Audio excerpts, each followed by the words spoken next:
John chapter 16, verse 33. I have told you these things so that in me you may have peace. In this world you will have trouble, but take heart, I have overcome the world. Something that is inevitable is suffering for Christ, is suffering while we are on this world. We see in the verse that I just read, Jesus reminds us, you will go through tribulation, you will go through suffering, but you can take heart because I have overcome the world. And so today, what I really wanted to talk about was God's glory being revealed through our suffering and our restoration. Suffering for God can become very, very hard if you don't realize what God is doing through your life, or if you don't realize, again, that his glory is going to be revealed through your suffering. Today, I want to talk about Job's story in the Bible because I think it is extremely impactful and I think it is such an amazing story. We see in the beginning of Job that his livestock and his children are the first to fall. And what I think is really interesting is from his wife in Job chapter 2, verse 9, his wife says, curse God and die. And Job's response to that, because we already know Job is a righteous man in God's eyes, but his response to that is,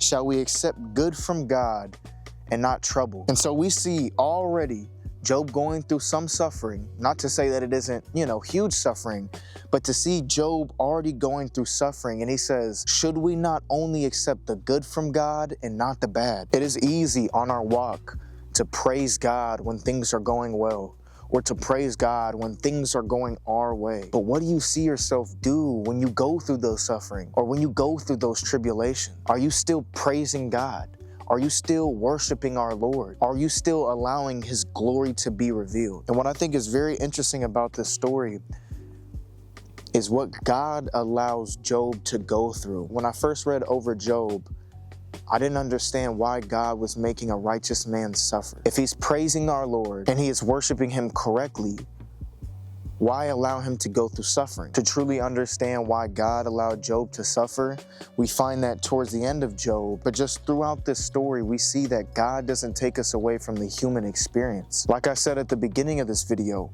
through our suffering, God's glory will be revealed. And we see that at the end of this story. But before I get to the end, I quickly want to talk about a few personal things that Job goes through. Hopefully I say these names correctly, but Job talks to Zophar, Namathite, Eliphaz, and Temanite, and we see him still doubling down on his feelings. We see him still doubling down on his suffering. Job's heart is so hardened that we see him doubling down on his suffering. And I think that is something that a lot of us can relate to, whether it's going through pain through church, whether it's going through suffering from God, whether it's not getting an answer that we like from him. Our hearts are so hardened to the fact that we have to go through suffering for Christ that we end up leading ourselves down that wicked path. Because we see there is no restoration in Job's story until the Lord reveals himself to him. So before then, we just see Job going through so much and his heart being so hardened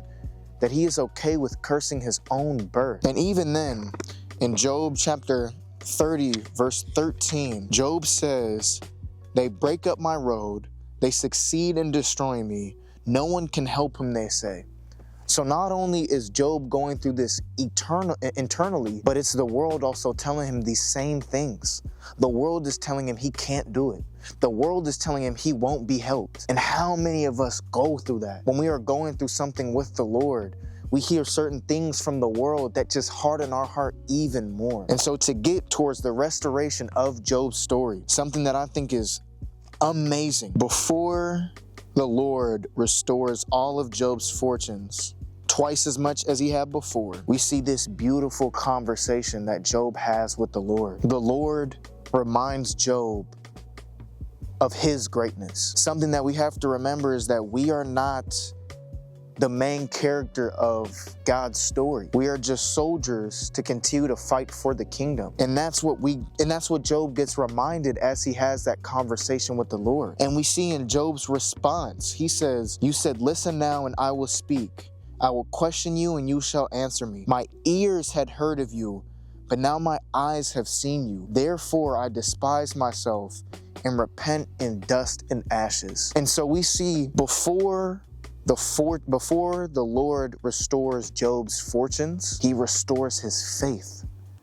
He restores his heart. I can't remember what chapter of Job, but he talks about wanting a mediator. If there was only a mediator between us and God. And now we have that mediator through Jesus Christ. And so we see that the Lord restores Job's humility before he restores his fortunes. And that's what the Lord tries to do with all of us. Whenever we are waiting for something with God, or whenever we are going through suffering with God, it is not a restoration of earthly things we should be looking for, but a restoration of our hearts, a restoration of our souls. We have the opportunity to praise God through our suffering because his glory will always be revealed. I want to read to everybody Romans chapter 8, verse 18. It says, I consider that our present sufferings are not worth comparing with the glory that will be revealed in us. The glory that will be revealed in us, not outside of us, but the glory that will be revealed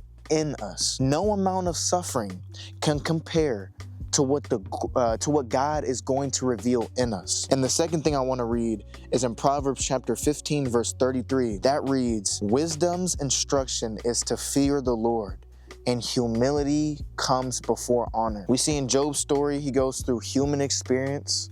He went through suffering. We see him go through those thoughts of depression. We see him having to face the world telling him that he can't be saved. Elihu, I believe that's how you pronounce it. I apologize if I'm not pronouncing it correct. But we see Elihu trying to help Job, yet he still doubles down because of his hardened heart. And towards the end of that story, we see that his spirit and his humility is restored. And afterwards, then we see that his fortunes are then returned to him twice as much. But I think Job is a beautiful story about God not taking us away from the human experience, about seeing somebody go through suffering in the Bible.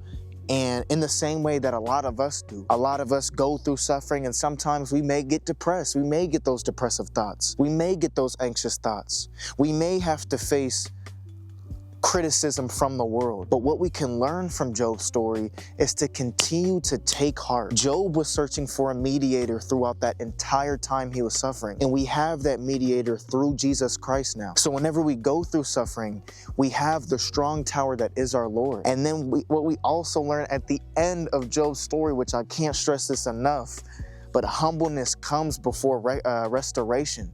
Humility comes before honor. Don't search for these earthly things to be restored, but search for your heart to be restored, your heart posture to be restored. Search for your spirit to be restored. Search for their relationship with our Lord to be restored. And so, yeah, first video back of the year. I don't know what everybody is dealing with. I don't know what everybody is going through, but remember that God's glory will always be revealed through your suffering. Like John chapter 16, verse 33 says, to take heart through those tribulations, because now we are blessed with the opportunity to have that mediator. Our Lord Jesus Christ has overcome the world. So through our suffering, we can give God the glory. I pray that this video finds whoever it needs to, and I will see you guys on the next video. Peace.